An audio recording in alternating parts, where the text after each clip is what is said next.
Alright, what's up sa inyo mga kababayan? So ito pong pag-uusapan natin, mga kababayan, ay walang iba lang naman kung hindi yung lumabas kanina na article na kung saan po sinasabi na yung kaso daw po ng copyright infringement ng TVJ sa Tape Incorporated ay may resulta na daw po na lumabas or may resulta na. So mga kababayan, yan po yung mga pag-uusapan po natin at hihimay natin dito sa video ito. Pero bago po natin pag-usapan yan, ay nais ko po muna sabihin sa inyo na kung kayo po ay bago pa lamang po sa ating YouTube channel, hinihikayat ko po kayo na huwag nyo po sanang kalimutan na i-like etong ating live streaming na ito at huwag nyo na rin po kalimutan na mag-subscribe dito sa ating YouTube channel. Hit nyo na rin po yung ating notification bell para lagi po kayong updated sa tuwing mag-upload po tayo or magla-live ng mga ganitong klase ng issue or video mga kababayan. At gusto ko din po kayong batiin ng isang magandang umaga at tanghali, hapon, gabi, saan man sulok ng mundo kayo naroroon, mapa sa Pilipinas man po kayo or ibang bansa, sana po ay nasa mabuti po kayong kalagayan at gabayan po kayo ng ating Panginoon. Mabuhay po kayong lahat. So anyway mga kababayan, close ko lang to. Alam nyo ba, habang nagre-research tayo kanina, kasi kala ko hindi ko na ito makikita, may napanood na vlogger yung mga supporter natin na kung saan naipakita itong balitang ito. Hinanap ko to, isinisearch ko pa nga kanina, PSN Showbiz, hindi ko makita. Ngayon, hinanap natin dun sa hanapan ng mga website. And then, ang nakita nating nag-post pala nito, eto palang Philstar. Ang sabi dito mga kababayan sa Philstar, basahin po natin. Eto, PSN Showbiz. Ang nagsulat nito mga kababayan, si Georgie Rula. Yan po yung nagsulat niyan. So ayan, kung makikita ninyo, eto. Ang sabi dito, kasong copyright infringement ng TVJ. Sa Bulaga, may resulta na. Yan yung pagkakasabi. Sabi ko, nung nakita ko tong title na ito, may resulta na ng copyright infringement. Wala pa naman akong nakikitang update kasi ito talaga yung pinaka-tinututukan ko. Sabi ko, wala pang update kasi dun sa copyright infringement. Ang sinasabi ko sa inyo nung nakaraan na may resulta na mga kababayan ay yung preliminary injunction. Yun talagang may resulta na, kaso isasabay sa resulta nitong copyright infringement. So basahin po natin yung nilalaman ng article.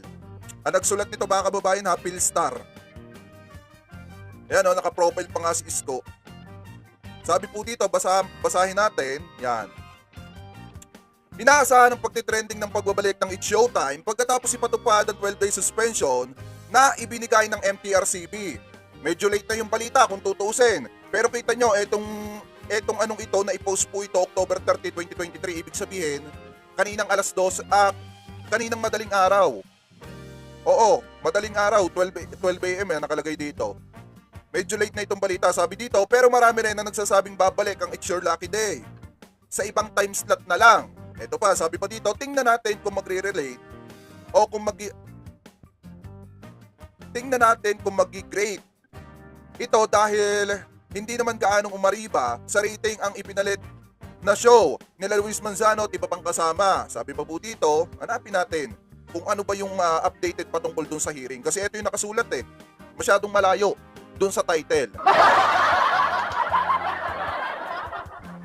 Nakatsikahan namin si Gladys Reyes noong Biyernes sa media conference ng Black Rider at ikinuwento niya na aming pinaghahandaan nila ang kanilang pagbabalik. Sabi pa dito, nakakatuwa dahil nagkasama-sama raw silang dating child star, Janice de Belen at Ninyo Mulak, pero nadagdagan para maging hurado sa grand final nito sina Maricel Soriano at Snappy Serna noong Sabado. Masyadong malayo dun sa title mga kababayan.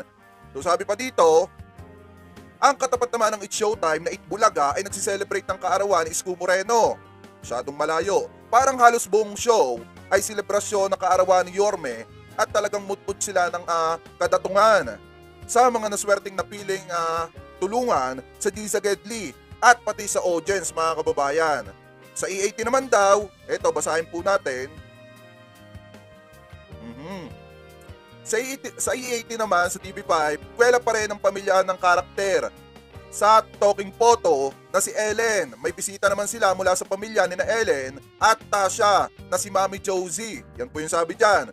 Masaya pa rin talagang sinusubaybayan ang kwento ng pamilyang ito sa talking photo o talking avatar. Sabi pa dito, magaling talaga ang mga dating staff ng Itbulaga sa pag-iisip ng pakwela. Samantala, eto daw. Patungkol na to sa kaso mga kababayan. Basahin natin. Aha. Samantala, tapos na pala ang pagsasalang ng witnesses sa kasong copyright infringement and unfair competition under Republic Act 8293 na isinampa ni Tito Vic and Joey kasama si Jennifer laban sa Tape Incorporated at GMA7. Huling nagpresent ng witness ang GMA7 at pagkatapos nito ay magsasubmit na sila ng kanilang memorandum. At saka ibababa ang desisyon ng korte within 60 days. Maliwanag mga kababayan na nakalagay within 60 days. So ibig sabihin wala pang lumalabas na resulta patungkol po dun sa copyright infringement. Ngayon mga kababayan, ang tingin ko dito, talagang ang lakad ngayon ng Philstar para sa akin pati ba naman ng Philstar, fake news din?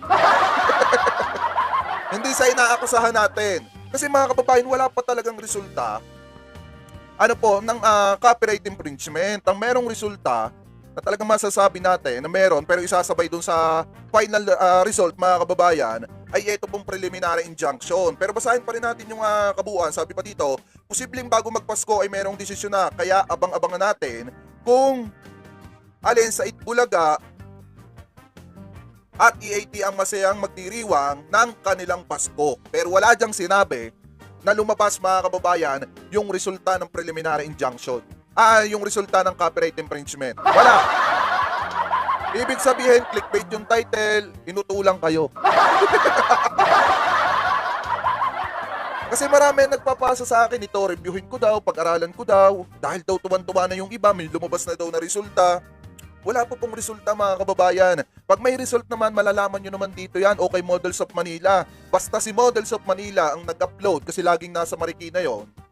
At may update mga kababayan at mismong siya ang nagsabi at gumalat na sa lahat ng pahayagan na mayroon ng resulta na ibinaba ang hukuman ng Marikina mga kababayan patungkol dito sa copyright infringement, doon pa lang tayo magbablog, doon pa lang tayo magtatalakay at doon pa lang masasabi na dapat maniwala kayo.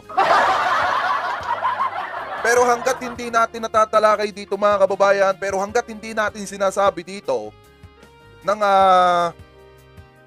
may lumabas ng resulta, wala pa yun.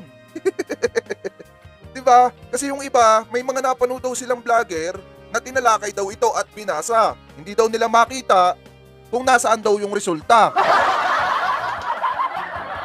Ngayon, ang sabi ko, sige, pag-aralan natin yan. Nung pinasa ko kanina, hinahanap ko yung resulta sa parting ito na may nakalagay ng blue. Wala pa naman. Kasi ang sabi dito mga kababayan, within 60 days, alam naman natin na 2 buwan pa ang hihintayin natin or hanggang January pa bago mga kababayan lumabas yung resulta.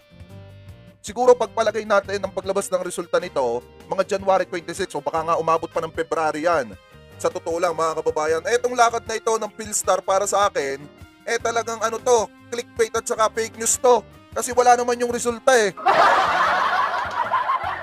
Okay lang sanang sabihin clickbait ito kung ang nakalagay dito mga kababayan, lumabas na yung resulta ng o may resulta na pero isasabay sa final result ng copyright infringement. Okay lang sana kung may nakalagay dito na may resulta na yung preliminary injunction. Pero wala naman nakasulat dito Kasi nakasulat dito, samantala tapos na pala ang pagsasalang ng witnesses, etc.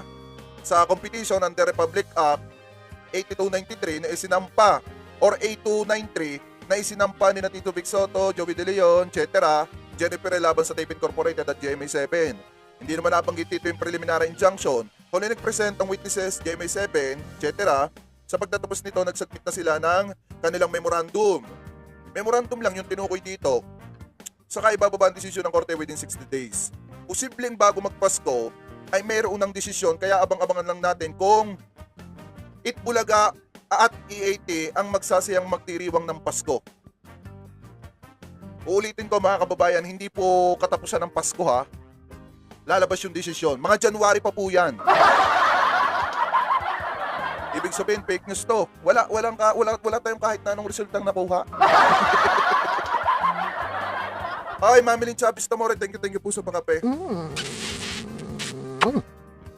Ayan, ay Ma'am Jen Princess Sitinta, yan, may galap shoutout po Etong, sa tutulang itong Philstar, malaking malaking website to mga kababayan na nakakapagtaka lang bakit kailangan nilang maglabas ng fake news. Bakit kailangan nilang gumamit pa ng clickbait mga kababayan para lang may magbasa? Talagang kung tunay naman ito, babasahin pa rin naman ito ng mga tao tulad nito. kasong copyright infringement ng TVJ sa Bulaga, may resulta na, wala pa naman. Okay lang sana mga kababayan kung ang inilagay niya dito sa may resulta na, patanong. Posible nating sabihin na nagtatanong lang siya pero exclamation point yan, no? Ibig sabihin siguradong sigurado. Ayan, stop it Sir Jake. Ayan, mega love shoutout sa'yo, Mark Karingal. Sa totoo lang, eto mga kababayan eto fake news to. Para sa akin, yung mga napanood yung vlogger, sana binigyan nila ng liwanag ito para hindi nalilito yung mga tao. Ano po ito para sa akin mga kababayan, fake news po ito. Saka lang po natin masasabi na may resulta na kung sakasakali mga kababayan kung sakasakali na tayo na yung nagsabi or si Models of Manila or lumabas na sa mga pahayagan. At makikita din naman natin yan pag nag-celebrate na ang Tito Vic and Joey, mga kababayan. So yan lang naman yung mga topic natin ngayon. So kayo, ano masasabi ninyo hingil dito sa mga tinalakay natin ngayong araw na ito? Maaaring i-comment nyo na lamang po sa ating comment section at huwag nyo na rin pong kalimutan mag-iwan ng like, share, and subscribe. Hit nyo na rin po yung ating notification bell para lagi po kayong updated sa tuwing mag-upload po tayo ng panibagong video or live stream na katulad